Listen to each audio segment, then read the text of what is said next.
Ne jamais pourfendre la justice, la respecter, appliquer ses décisions et se tourner résolument vers les recours prévus à chaque étape des procédures. C'est par ces notes de franchise de militants que le président de l'UR, Gwagnon Coulibaly a invité le premier vice-président Salihou Sanogo à la raison qui selon ses mots, aurait engagé l'UR dans un imbroglio judiciaire sans précédent. C'était lors de la traditionnelle cérémonie de présentation de vœux du Nouvel An à la presse tenue le samedi dernier à la Maison de la Presse.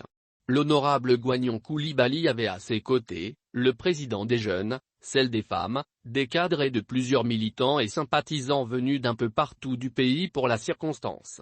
Cependant, après avoir rendu un vibrant hommage aux devanciers ayant été à la tête de l'UR notamment, Faye Younousi Tour et Soumaïla Cissé, le président Coulibaly a réaffirmé son soutien à la presse en plaidant pour l'amélioration des conditions de vie des hommes de médias. La liberté d'informer est un droit sacré et l'UR sera toujours à vos côtés pour la défendre et combattre toute forme de censure ou d'autocensure, indique-t-il. Par ailleurs, l'orateur a rappelé que le parti Union pour la République et la démocratie, UR a été éprouvé au cours de l'année 2022 par une crise interne qui a failli ébranler ses fondements. Et d'ajouter que quelques camarades de la direction du parti, instrumentalisant la question de candidature du dit parti à une prétendue élection présidentielle, ont hélas exposé nos contradictions internes sur la place publique. Et Gwagnon Coulibaly de se féliciter, de l'organisation réussie d'un congrès extraordinaire le 16 janvier 2022 qui était en parfaite application de l'article 58 de nos statuts.